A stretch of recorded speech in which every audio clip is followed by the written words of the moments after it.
So what you're telling me is that basically almost all programming is too much programming, that I'm trying to do too much. In order to make advancements, I have to strip it away, make it simpler, even simpler than it already is. By stripping it all down to an ability and a concept, and then simply making them functional, that they will, on their own, without programming, simply fulfill the function, that the programming is unnecessary. It's brilliant. I can't believe I never saw it. That would simplify everything. If I want a nanite to function as a repair droid, to repair damaged nanites, I don't need to include some complicated program. I simply need to allow the nanite to have the ability to repair other nanites, and the concept of what a functioning nanite looks like, what it is, and the nanite will fulfill the function on its own. No complex programming necessary. No different from a human cell. It doesn't need to be conscious of it to do it. If left to its own devices, given the ability, it will simply do so. Because it can. It's a stroke of genius. Yeah, I thought you'd say that, Titan replied, as Victoria stood there, scratching her head and looking down at the floor, her eyes darting about, as if she had 100 thoughts rolling around in that head of hers. Remember, there's still one more piece of information that I was instructed to give you. This one is about interconnection. You've most likely also been dealing with this problem as well. The problem of how to get your nanites to cooperate with one another. Once again, this is something you've been probably trying to handle through programming. Yes, but I've been finding trouble with that as well, as you suggested. This new concept of simply stripping it down seems to have some angle on it. So what's the information? Victoria said, breaking away from staring at the floor to look back to Titan. Once again, in this matter, simplicity works best. There's no need to add programming in order to force nanites to cooperate with one another. Instead, make cooperation simply possible. Try picturing this. A magnet has two poles, correct? The negative and the positive. If you get another magnet and place the negative end against the positive end, the two attach to one another. And if you do the opposite and press the negative end against another negative end, then the two repel each other. In the same basic way, you can force cooperation between nanites by giving them the ability and a base concept that presses them to work together by their nature to transmit information or synchronize functions in different ways in specific places.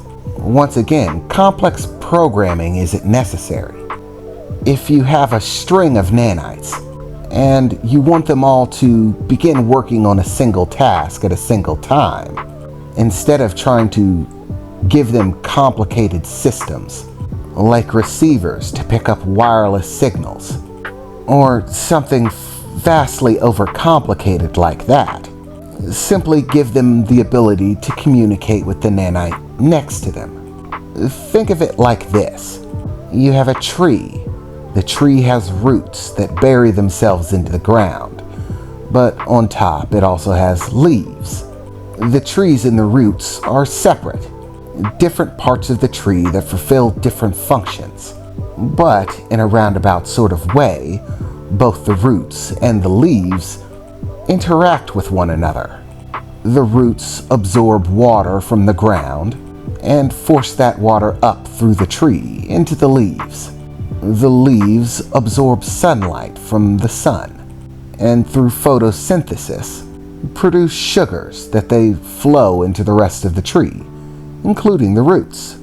The two never touch or get near each other, but through the connecting trunk of the tree and all the branches, the two connect themselves and pass what is needed in between them. So really, all of the nanites don't actually have to receive a signal.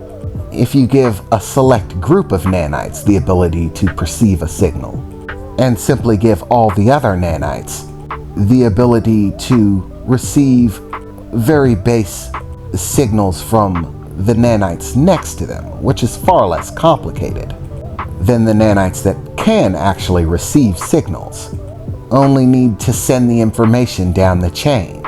They send it to the nanites nearest to them, and the nanites nearest to those send it to the next ones down the line. Just like a computer exchanging ones and zeros in order to pass information. Give each nanite the ability to perceive either a negative or a positive signal, and then pass it along. In this way, you can form a string of communication in order to unify function. Once again, once you strip the nanites down to a basic impulse, a concept, it's very easy to get them to do what you want them to do and exchange what information you want them to exchange, to follow orders that they're supposed to follow. They don't know their orders, they don't realize it, they have no consciousness or awareness of it. They simply do it. They respond to things in a specific way because they can. Once you start simplifying everything, all the doors start opening up, Titan said, a smile on her face. Well, that's all the information that I was given. So, is that enough to buy our freedom? For a moment, Victoria was fairly quiet, simply staring down at the floor, her hair hanging a bit low, covering her face. And based on her body posture, she almost seemed furious, beginning to clench her fists, her muscles tightening and flexing a bit. Damn it! She shouted before beginning to stomp on the ground. Damn it, damn it, damn it, damn it! She shouted as she lifted her head back up, and it almost looked like she was going to cry. Why didn't I figure that out? No fair! I mean, I'm smart, right? Alan, I'm smart, right? She said, clasping onto Alan's shirt and shaking it vigorously. It's not fair. How could I have not seen it? Now I feel like a complete ditz. No, you're not a ditz. I'm sure you would have discovered it at any time. You're very talented, he said, staring down at her, looking like she was going to cry. In that moment, I suddenly got the sneaking suspicion that this was not the first time he had experienced this, as he tried to calm her down. I mean, I don't get it. I do research. I work so hard. And all of a sudden, something that seems so simple just slips by me. Ugh, I'm a failure as a scientist. No, you're not. Trust me, you're definitely smarter than all of us. We'd be lost without you, totally. This is no reflection on your skills whatsoever. You mean it? Victoria said. Absolutely, madam. If they handed out genius awards, you'd get them all the time. Just please don't break anything, he said, with a look of concern and what looked like fear in his eyes, as if throwing tantrums was something that she would do on a regular basis. I was starting to get a clearer picture of who Victoria was when she wasn't threatening to murder people. It appeared that her cutesy attire definitely matched her personality in other ways. She might be a terrifying, near moralless genius, but apparently she was also very childish. Well, I guess you gave me good information, she said, crossing her arms.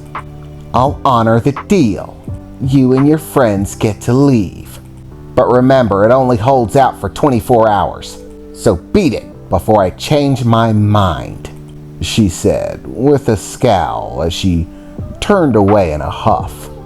I think she was actually mad that she didn't get to figure it out herself.